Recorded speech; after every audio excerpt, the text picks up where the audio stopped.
Madame, Monsieur, bonsoir. Merci de préférer d'un TV pour vous informer. Voici le sommaire de cette édition. Les stagiaires du 17e cours d'état-major de l'École nationale supérieure des armées ont reçu ce matin leur parchemin. Nous en parlerons dans ce journal. Démarrage ce matin à Cotonou de l'atelier de partage de connaissances du volet gouvernance du projet OMI Delta, le compte rendu dans cette édition. En France, à une semaine du retour en classe des élèves, Jean-Michel Blanquer a présenté ce matin cette rentrée 2021 et les précautions prises contre la Covid-19. Voilà pour le sommaire.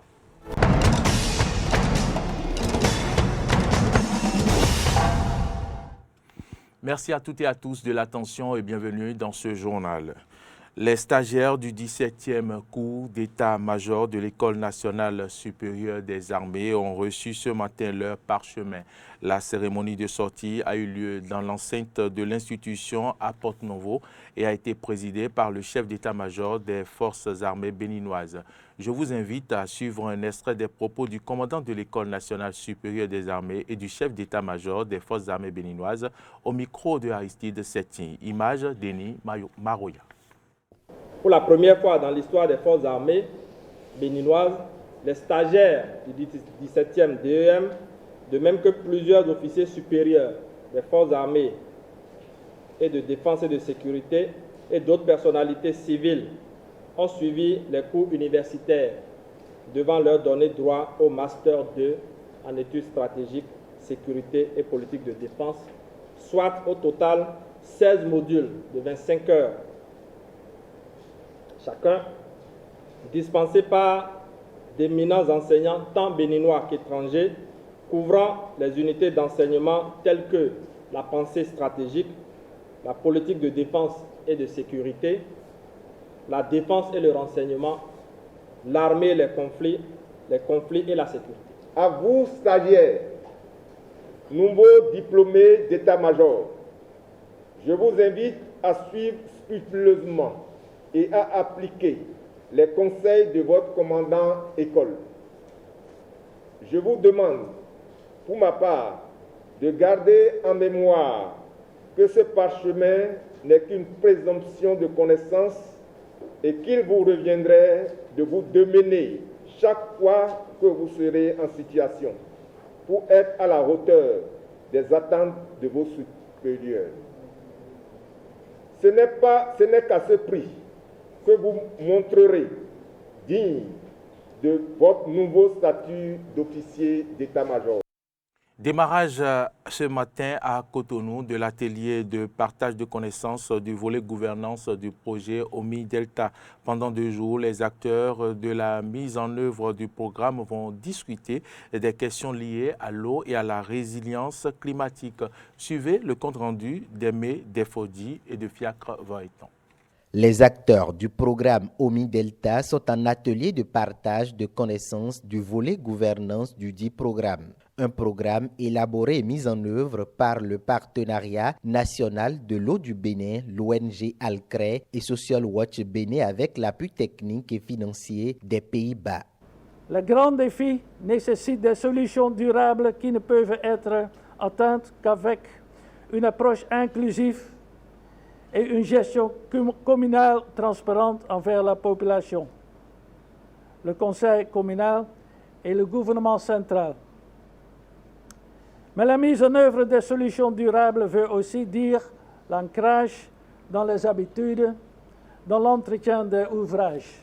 Pendant 2 jours, les participants à cet atelier de partage de connaissances du volet gouvernance du programme OMI Delta vont discuter des acquis et leçons à tirer de sa mise en œuvre. Nous sommes ici ce jour pour partager les résultats, les acquis, les leçons et les bonnes pratiques de la mise en œuvre de ce projet. Je voudrais vous inviter à apporter vos contributions, dont je ne doute point de la qualité, vu les compétences de chacun ici présent, pour de meilleures perspectives d'utilisation des résultats et leçons apprises de la mise en œuvre de ce projet sur l'ensemble du territoire national. Le volet gouvernance du programme OMI-Delta contribue au renforcement des capacités des structures de concertation ou de veille pour le respect des droits humains liés à l'eau et à l'amélioration de la résilience climatique. Les agents de la municipalité de Cotonou suivent depuis ce matin un atelier de renforcement de capacité sur les lois portant sur l'état civil au Bénin. Cet atelier prend aussi en compte les élus locaux. Compte rendu Frédéric Espoir-Oumambou et Damien Pedro.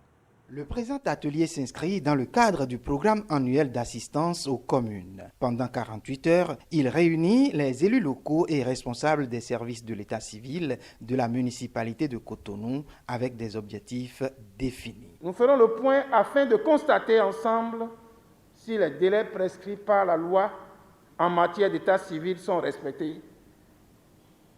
Des propositions concrètes pour une amélioration des services rendus par l'administration municipale à nos populations. La loi 2020-34 du janvier 2021 portant dispositions spéciales de simplification et de gestion dématérialisée de l'enregistrement des effets d'état civil sera l'un des outils de nos discussions en groupe. La directrice départementale des affaires sociales et de la microfinance du littoral, avant d'arriver aux assises dont elle a la charge, s'est donné un canevas dans la conduite des travaux. Nous allons échanger sur ce qui est fait, la pratique à Cotonou, et vérifier si tout se fait conformément aux tests et peut-être voir quelles sont les nouvelles pratiques qu'il faut instaurer à Cotonou pour que véritablement les dispositions de la loi soient mises en application au profit de la population.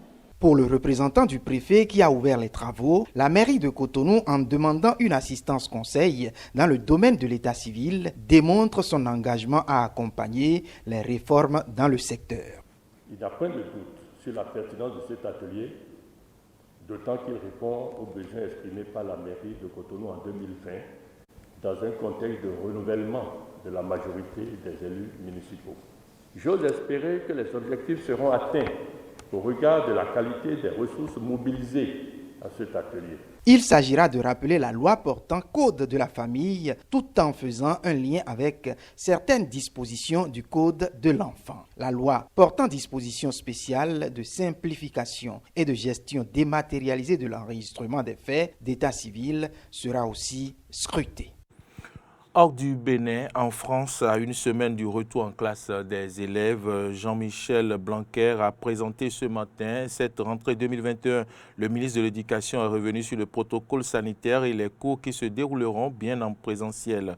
Dès le primaire, les élèves devront porter un masque à l'intérieur et les établissements devront renforcer l'aération des locaux pour éviter l'apparition de foyers de contamination. Le gouvernement poursuit sa campagne de dépistage avec un objectif de 600 000 tests salivaires réalisés chaque semaine. En cas de contamination dans le primaire, fermeture de toute la classe pour 7 jours. Dans les collèges et lycées, lorsqu'un cas est détecté dans les classes, seuls les cas contacts non vaccinés devront s'isoler une semaine selon Michel Blanquer, qui a par ailleurs annoncé une revalorisation salariale des professeurs jusqu'à 57 € net par mois en 2022. Première rencontre avec Joe Biden et le Premier ministre israélien aujourd'hui à Washington. Parmi les dossiers qui sont discutés, le nucléaire iranien. Le Premier ministre israélien pourrait tenter de dissuader Joe Biden d'un retour dans l'accord de Vienne. Suivez. Première visite d'État pour Naftali Bennett. Le Premier ministre israélien se trouve depuis ce mercredi à Washington, où il s'est entretenu avec des hauts responsables américains, dont Anthony Blinken, le secrétaire d'État. Au menu de ce dialogue, l'épineux dossier du nucléaire iranien. Tel Aviv souhaite réaffirmer sa fermeté à l'encontre de Téhéran. J'apporte d'Israël un nouvel esprit, un esprit de personnes qui ont parfois des opinions différentes, mais qui travaillent ensemble dans la coopération et la bonne volonté. Et c'est le même esprit que je veux apporter à nos relations de coopération, de bonne volonté, d'amitié. Nous allons discuter de plusieurs questions, principalement de la manière de repousser et de freiner les efforts de l'Iran pour dominer la région. Une préoccupation israélienne entendue et partagée par les États-Unis. La sécurité d'Israël est et sera toujours inébranlable. Et nous sommes impatients de relever tous les défis auxquels nous sommes confrontés, en particulier la sécurité régionale et les profondes préoccupations que nous partageons au sujet de l'Iran et du rôle qu'il joue dans la région, y compris son programme nucléaire. Nouvelle étape de ce voyage aux États-Unis pour Naftali Bennett ce jeudi, la rencontre avec Joe Biden. Le Premier ministre israélien va s'entretenir pour la première fois avec le président américain, avec comme objectif de partager un nouvel esprit de collaboration entre les deux pays. Les relations étaient très resserrées lors des mandats de leurs dirigeants précédents, Donald Trump et Benjamin Netanyahou. Cette fois-ci, Joe Biden doit désormais choisir une ligne directrice pour ses futures relations avec l'État hébreu. Le spectre du conflit israélo-palestinien planera au-dessus de la rencontre de ce jeudi. En jeu notamment le sort du consulat général chargé des affaires palestiniennes à Jérusalem, fermé par Donald Trump. Si Joe Biden affiche sa volonté de rouvrir cette antenne diplomatique, des tensions pourraient voir le jour entre les deux pays. Enfin, Joe Biden et Naftali Bennett vont échanger également sur la situation sanitaire. Le Premier ministre israélien a annoncé qu'il allait partager les connaissances dont son pays dispose sur l'injection d'une 3e dose de vaccin, d'ores et déjà en place en Israël. Entre fermeté et partenariat, le chef d'État américain devra trouver le bon équilibre pour préserver l'alliance stratégique entre les deux pays. C'est la seule zone qui n'est pas contrôlée par le nouveau pouvoir dans la vallée du Panchir, au nord de Kaboul. La lutte armée se poursuit alors que les talibans encerclent la région et dans une lettre, les députés des Républicains appellent Emmanuel Macron à soutenir militairement la rébellion du fils du commandant Massoud, une région difficile d'accès et qui a déjà mis en échec d'autres concurrents. Suivez. Ils ont juré de résister lorsque les talibans ont commencé à encercler leur région.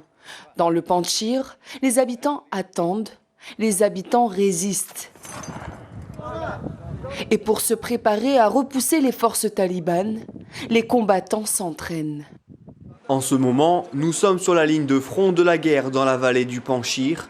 Et si Dieu le veut, nous sommes venus ici avec les forces nécessaires pour combattre et nous allons combattre les talibans. Dans cette vallée, située à 170 km au nord de la capitale, Kaboul, l'accès est délicat. La vallée est entourée de cimes escarpées. C'est ici aussi que beaucoup de conquérants ont vu leurs ambitions échouer. Conscients de la difficulté, les talibans disent privilégier les pourparlers. Les districts de Banou, Poulet-Issar et Dessala à Baglan ont été complètement libérés de l'ennemi. Les Moudjahidines étaient postés aux portes du Panchir en direction de Takar, Badakhshan et Andarab. Le col de Salang est ouvert et l'ennemi est assiégé dans le Panchir. L'émirat islamique tente actuellement de résoudre le problème à travers des pourparlers. Des mitrailleuses, des mortiers et des postes de surveillance ont été disséminés par la résistance locale tout au long de la vallée. Aujourd'hui, la question reste de savoir si le Panchir peut à nouveau s'ériger en bastion de l'opposition aux talibans en Afghanistan. Au Brésil, des indigènes en attente d'un jugement de la Cour suprême sur leur droit à disposer de leurs terres ancestrales. Hier, ils étaient des milliers à manifester dans des tenues traditionnelles dans les rues de Brasilia. C'est la plus importante des manifestations d'autochtones jamais organisées au Brésil. Retour sur les raisons de ces manifestations dans ce reportage. Les chants et danses traditionnelles indigènes ont envahi Brasilia, la capitale brésilienne. Depuis dimanche, près de 6000 membres de 170 tribus autochtones se sont établis près de la Cour suprême du pays afin d'y faire entendre leur voix. Ils dénoncent le projet de loi gouvernementale qui pourrait les destituer de leurs terres ancestrales.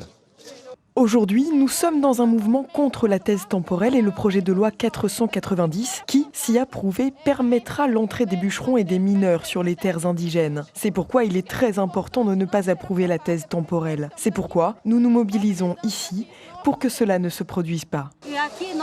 Nous sommes ici pour défendre la vie des générations futures, la vie de nos jeunes, de nos enfants et de nos petits-enfants.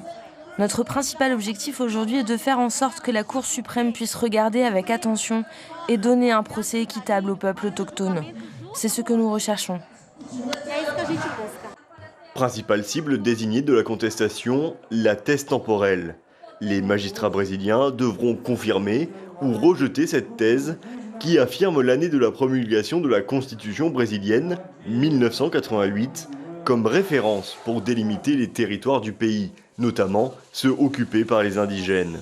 Problème, de nombreuses tribus ont été déplacées au cours du siècle dernier, notamment sous le régime militaire entre 1964 et 1985.